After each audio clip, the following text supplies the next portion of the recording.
Alex Daly, for those of you who aren't aware, Alex is I got to read this because I want to make sure I get this right, Alex, okay. You are the photo, media, content manager, and media liaison for the Lighthouse International Film Festival. That's a mouthful. I had to practice it a few times. Correct. By the way, how you doing today? Good. It's a beautiful. Thanks very much for coming on the show. Oh, thanks for having me on. Yeah. So just so that everybody's aware, I am, and my co-host here, Serge, sleeping on the job again.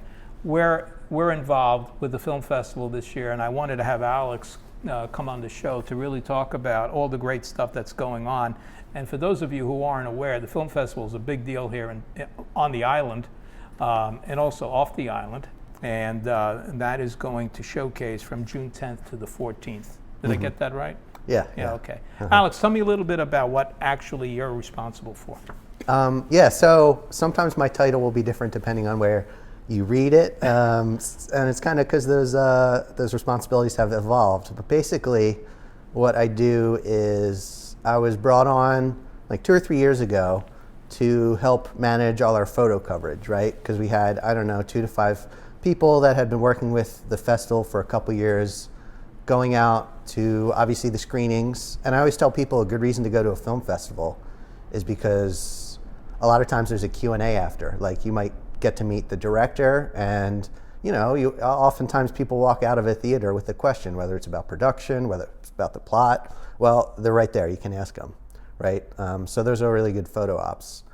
So when I was brought on a couple years ago, we had a couple photographers, and then my job was to schedule them, find out the availability, find out what the needs are from the festival organization, and meet those two. And then on the back end, try to organize all the photos in like usually Google Drive, but to make it easy to use. Because in this day of digital marketing, you want to build up like a repository of good pictures for your business or organization or whatever.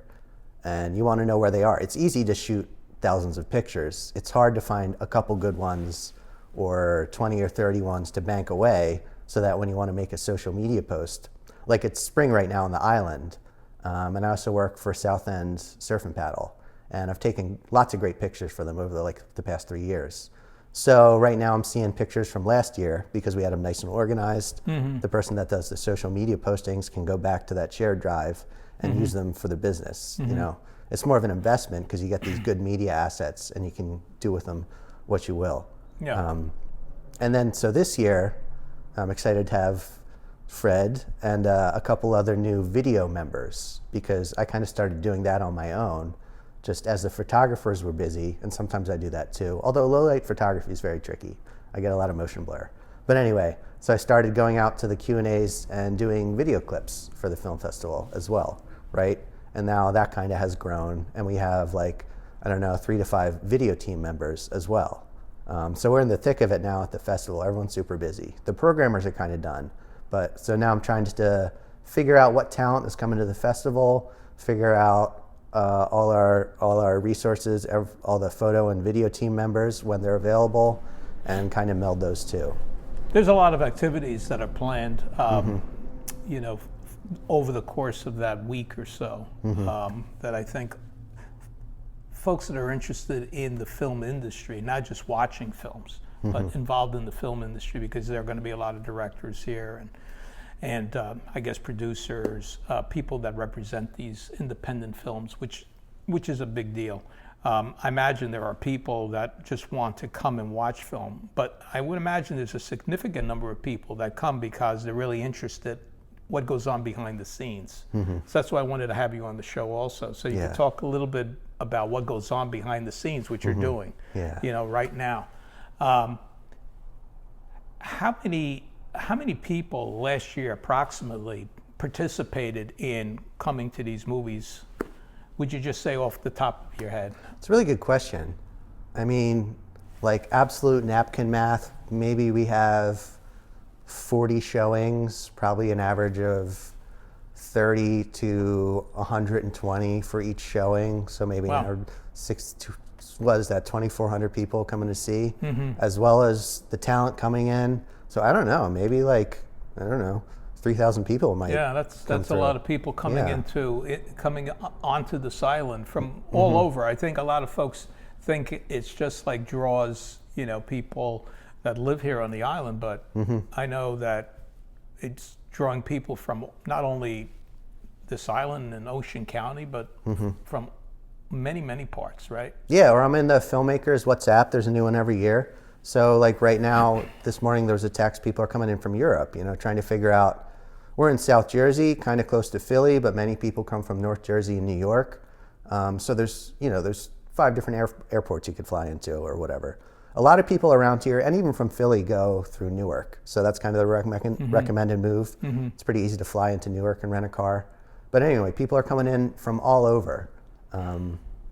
So it's great to, sometimes when you come down to this island a lot, you kind of like stay in your insular 3-block area, or maybe you just know LEHYC Yacht Club people, so it's amazing to like get this influx of people. And surf lessons are kind of like that too. I do surf lessons, and you get some interesting people taking them in, throwing some new thoughts, new people, new experiences into the mix from all over the world. It's Yeah, cool. I had to laugh when you said that, because that is the reality, not only relative to what we're talking about right now, but also relative to just about anything that goes on, whether it's politics, whether it's where people want to go and eat,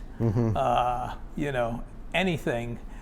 You're right. It's about their neighborhood, and that neighborhood doesn't even involve their town. It involves maybe 3 to 4 blocks in their town. Yeah. This is a totally different kind of vibe that I think people need to really experience.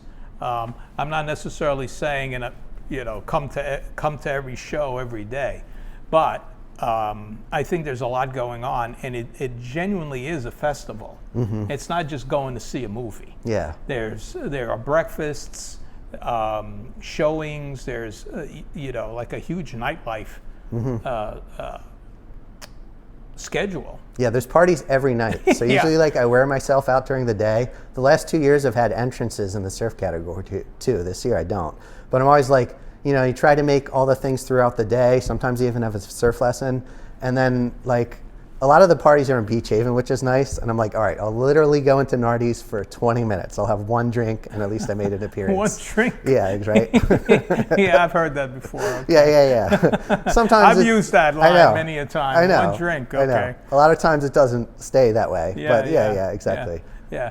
But it's a very busy schedule. So, this is the first year I'm volunteering, and I'm looking forward to it. My wife also is involved with volunteering, and she shared with me that some of these parties that we just started talking about here, some of them this year are starting like at midnight. Yeah. I say, so you've heard that too. It's not just like a rumor. Yeah, I mean, I've Midnight. lived it. Yeah. This is literally a Hollywood vibe here, right? And I think a lot of folks also, when you talk about independent films, independent films have been around for the longest time, and they're actually highlighted and called out, at the Oscars. I mean, there are, best pictures, independent films, and things of that nature. And I sometimes don't know that someone that lives in that insular kind of neighborhood mentality here at the shore necessarily realizes that sometimes. This is a big deal. Yeah. And I think that people should participate and feel that vibe, and a lot of what you're doing is highlighting those things through photography, which is an art media in itself. I don't know that a lot of people appreciate that anymore, just because everybody's taking pictures today. I know, it's kind of like best of times and worst of times. Like everyone has a camera in their pocket, so you tend to think of photos as like a little more disposable. Whereas like I got my first good reel camera, like an entry-level Panasonic, like 3 years ago. And well, a big thing is interchangeable lenses, right? You can really get in there. And then something I've learned to do is just to be really selective. I still overshoot, but and I talked about it earlier, to just find those 1 or 2 really good pictures. And then the other thing, I find it's important to preserve good ones. Because sometimes, like, I don't know, you get a new phone, and those pictures are just sitting in your drawer or whatever. So it's important to try to, like, make a couple prints. Or something I did really fun, I got like my 90s point and shoot film camera last summer. So I had my good camera, my phone, blah, blah, blah, taking videos. But every once in a while I would pull out this like Olympus point and shoot from Olympus, 1998. Yeah, I was saying Olympus, wow. I know, it was cool. It did eat batteries. I have another model now that hopefully doesn't. But anyway, so I took a whole roll over the summer of real film. I got it developed. Wow. And then from that, so now when you get film developed, they usually give you a digital copy, right? Mm-hmm. So the surf shop I work at does have some good pictures hung up. So I gave the prints, it's fun to look at and pass around, but I gave the prints to the surf shop. And then with the digital images, I made a short on social media that like included like a little description, like, look, here's a camera, and showing, people my age, your age, know you have to rewind the film, right? Mm-hmm. So like I took, 28, 32, whatever it is, hit the rewind button, and then like cut to after I developed and like showed all the digitized film pictures, and it was really great. But basically what I'm saying with that is like find those couple good pictures and really treasure them, make some prints or whatever, because sometimes it's an embarrassment of riches and it can be overwhelming. Right? How did you, I usually ask my guests, those of you who watch the show on a regular basis know I've had different folks here on the show, folks in politics. I had a gentleman that lives in Harvey Cedars who is a photographer by trade, and he did many things, as a contemporary photographer back in the day when you had a film studio, a photo studio, and he came up with a concept for franchising, basically, the Santa Claus and Easter Bunny shots. Oh, nice. Shoots, I should say. Yeah. And a lot of people just think that was a random thing when they went to malls and did that, but actually it wasn't. He had a franchised business. Oh, nice. And then, he bought furniture companies and plastic companies to support, the shoot. Cool. I'll have to check that episode out. And took that to a whole different level. Okay, but photography certainly decades ago, and still is today, is an art. Yeah. Technology and AI has allowed even an amateur to produce films and photos that are respectable, but it's still an art form to the real photographer. So how did you get involved? What got you into photography? I think I'm still kind of intimidated by like people that have been doing photography for like 30 years or whatever. I still don't have, I have a Panasonic Lumix G85. It's a slightly smaller sensor. Basically, like I said, it's like a good intro level camera because you can go manual focus if you want. You can play with the light balance. You can play with the shutter speed. But a lot of times I still just shoot on automatic. And I've really only been using that camera for maybe like 3 years. So I kind of come more from like YouTube-y social media world, which I'm surprised there isn't more crossover. Like I've spent time with film people, obviously through the festival, or I worked on a film, and we can talk about that a little later, here on LBI this February and March. And then I have some experience in YouTube world, like I've met Ben Gravy a couple times, or just looking at other car YouTube channels. And it's interesting, there isn't a lot of crossover. Like usually YouTubers, and I think I'm more in this pool, are people that like just barely can figure out editing and getting the cameras to work, to like get their message and personality through. Yeah. Well, but a lot of people don't have like a station, Yeah. They just want to put something out there and just sort of claim to fame, I guess the thing is. But let's talk about what you were talking about, the movie that you're doing. Tell us a little bit about what you're... Right, so that came about through the festival, through good networking. Someone else was one of the other great volunteers, Andrew Flack, was gonna be the transportation coordinator. And he decided it wasn't for him, so he's like, oh, Alex should do it. And it was this film called Penny, which is set in the 70s. It was based off a book by Penny Mishkin. It's autobiographical about, she unfortunately lost her sight, and it was a little later in life, so she really knows like what the loss of it is. And then the movie's kind of about dealing with it through psychotherapy. There's a lot of psychotherapy scenes. But it was a really great experience. It was just big enough of a movie. I think the budget was like $1 million, where it felt like a real movie. We had like a really good camera and Alexa Mini, and all these other people that I was working with had worked on real movie sets before. But it was really my first experience as a production assistant. Well, basically, I was supposed to be transportation coordinator. I just thought I'd be like driving people around the island, but it turned into like so much more. Good for you. Yeah. I found I'm a good cook. I've had many food service jobs, as many of us have. So we're helping craft service prepare a meal for the crew. But then like a lot of my Irish like lace curtain Northeast preppy experience came into play, because like it was about this family, Penny's family in Manhattan, I think, and like there was a lot of formal dinners and stuff. So it felt like the night before Thanksgiving. There I was like polishing silver, right, for the table settings. Yeah. And then I helped make this like glazed ham with like, you've seen them with like the cherries and the cloves. Yeah. And apparently like I had some of the most cooking experience out of all this rowdy film crew. So I made this beautiful glazed ham. I can't wait to see it on camera. No fruitcake, right? No fruitcake. Yeah, because that image just hit me with fruitcake. I know. There was some crazy, shout out to Tesla Hastings, the art director. There were some good, she had some fun looking through 70s recipes. One of the other things we made, it was like you scoop out a cantaloupe rind and then you like melon ball, you fill it back with melon balls and then you glaze honey over. That was cool. So I helped a lot with both preparing food that we ate and preparing food that sat on a table to look good. And then one of the other things, actually probably my biggest venture right now is my car channel, Daily Driver, inching towards monetization. So the need came to drive a scary looking 70s Ford Econoline around set. We had to go pick it up like 20 miles down the parkway. And like, I drive an old Jeep. I drive a 90s Jeep. Jeeps have loose steering.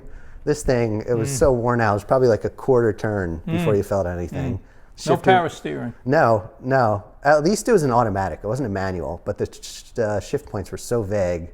And then 4 drums all around. So you really had to, Jay Leno's always talking about that. They work, you just have to like stand on them. You know what I mean? So I had to go pick up the scary Econoline. And then I wasn't actually seen as an actor driving it, but I was hiding in the back with a walkie. And then on some B-roll, I was driving it around. So it was really interesting. All these like random handyman skills, cooking skills, whatever, came into play. And it was a great experience. So you have a podcast, because I've watched some of your stuff. A lot of it has to do, I've seen some of it. I haven't watched. I think I might have watched every episode. I think you employ. There's one really good one that I like where you utilize a drone. I guess flying over this island or whatever. Right. Oh, for the surfing channel too. Yeah. That must have been it. Yeah, exactly. Yeah. So. Believe it or not, I try to keep the show to about 30 minutes, and we're almost there. So I just want to make sure, though, that people get an opportunity to, take a look at some of your work. How would they go about doing that? Yeah, I should have been more concise. I also work on a podcast with a former professor of mine, Dan Goldberg. Shout out to Digging for Gold. That's on YouTube. Search for Digging for Gold podcast. So, and I've been on 2 episodes. And then my surfing channel, we're on LBI. I definitely want to market it more, stick some stickers everywhere. Kook Supreme, so youtube.com/@KookSupremeSurf, Kook, Supreme, spelled Supreme. And then Daily Driver is my car channel, DALY Driver. You can just Google that. And then real quick, I'll talk about, because I think it's important, how I got into the film festival. Yeah. So I started. Let's end up with that. All right. So I finished a graduate degree in MBA from St. Joe's. Had way too much time on my hands, couldn't really find a good job. I left my job at Whole Foods because I didn't really think it was a career. So I was down here with my great aunt Claire in our house in Beach Haven a lot, helping take care of her as she got through her 90s. And I was in pretty good shape already from running, but that was getting pretty boring. So I decided to try surfing. I had some cousins, my dad, my brothers don't do it, but I decided to give surfing a try. And then just like a month and a half later, I walked into South End Surf and Paddle to buy my first reel board. And then Ken Gallant, local legend, recruited me to do lessons because like all the college kids had left. And I don't know, it was a pretty good fit. I'm from a big family, so I'm good with kids, kind of technical brain, while also being able to communicate and being a good teacher. So I stuck with it. I came back also good tips if you do a good job on surfing lessons. Yeah, I know a lot of surfers around here actually, so they will be interested. Cool. And there's a bunch of different schools. So I started doing the surfing lessons. I was already doing the car channels, and I bought these like cheap knockoff GoPros off Amazon. And I'm like, why don't I bring them out into the water and see what it looks like? And like the footage looked really good. All these like intense faces of like kids being really determined, surprised, elated, whatever. So I started to like cut that together. And then I made basically a film about what I just described, that journey and surf lessons. And it's pretty good in the moment, even if I feel like life isn't progressing at the rate it should. So that actually got into Lighthouse. And it was like really my first filmmaking effort. I didn't like go to film school. I didn't like make cute little films in high school or college with people. I don't really know any other filmmakers. I'd always been a fan of like 90s cinema, like Kevin Smith. Clerks is a huge inspiration, right? It's basically surf Clerks. And then Jasmine, the surf programmer, was kind enough to let it into the festival. And it was received pretty well. Like it was an amazing experience sitting in that theater, hearing my voiceover, watching people enjoy it. So that was really encouraging. Like it was good. How do you do with watching your own stuff when there are, a couple hundred people also watching it, because even professional actors will never watch themselves on the screen. It's strange. It feels like a lot of the director of the Royal Tenenbaums in Life Aquatic. A lot of his movies, I'm blanking right now, end with like a scene where you get all the characters together and it's like very obvious, like an ending to the movie. It kind of felt like that. Like we were all in the theater. It was dark. Very strange though. It felt like surreal, people were hearing my internal monologue with me. Yeah. Very strange. I would imagine it would be. You have people that have won Oscars that have, I wouldn't say they've never watched their film, but many of them have not watched most of the films that they've actually been in. Do you edit the podcast yourself? I have my co-producer do that, but I have also. Right, because it's like I find that sometimes something I kind of avoid too. Like either like I don't love the sound of my voice, or like I just don't want to be self-critical and watch myself. So sometimes when I'm ADD milling around, I should be editing something. Yeah. Sometimes it's like a little bit of a roadblock. I used to be that way. Yeah. I don't mind it anymore. Yeah, you do just get over it, and it's almost like you view it as like two different people, like shooting me and editing me. It's kind of funny. Yeah. So, is there anything? Just so we'll summarize. I always say at the end of these shows, I let my guests have the last word, and then I sort of say, "See you next time." That's my kind of bid you adieu kind of a thing. Anything that you'd like to say, just to sort of summarize a little bit in a couple of minutes, a little bit about yourself or about what you may not have gotten across in this episode? A bunch of plugs. I work at Walzer's Bikes. Come get your bike fixed, I'll fix it. Come take a surf lesson. If you're on the edge, it's really fun, no pressure. Doesn't have to go the whole hour and a half or whatever. At South End Surf and Paddle, we do stand-up paddle on the bay as well. And really, I don't know, it's just amazing how I've found all these opportunities to stay busy. Hopefully it translates to like a bigger career at some point. I'll figure out some way to, make a decent living. But as for now, I'm excited for a good summer of surf lessons, films, bike shop, hang with the family. Looking forward to it. I used to. You'll figure it out. You mentioned you have an MBA. I do too, and I worked for like over 40 years in the financial services industry, and I worked all the time. I was able to retire relatively early, and I have to tell you, I am busy like all of the time. Yeah. And I'm not really sure why. I know, it happens. Just today I got 2 more calls to like do handyman stuff. Yeah, but good busy. Good busy. So, and you seem to be in a mode already. Lucky you that you're in a good busy. Oh, for sure. So, thanks very much for being on the show, and looking forward to working with you for the film festival again, June 10th to the 14th. See you there, and see you next time. Thank you. Thanks.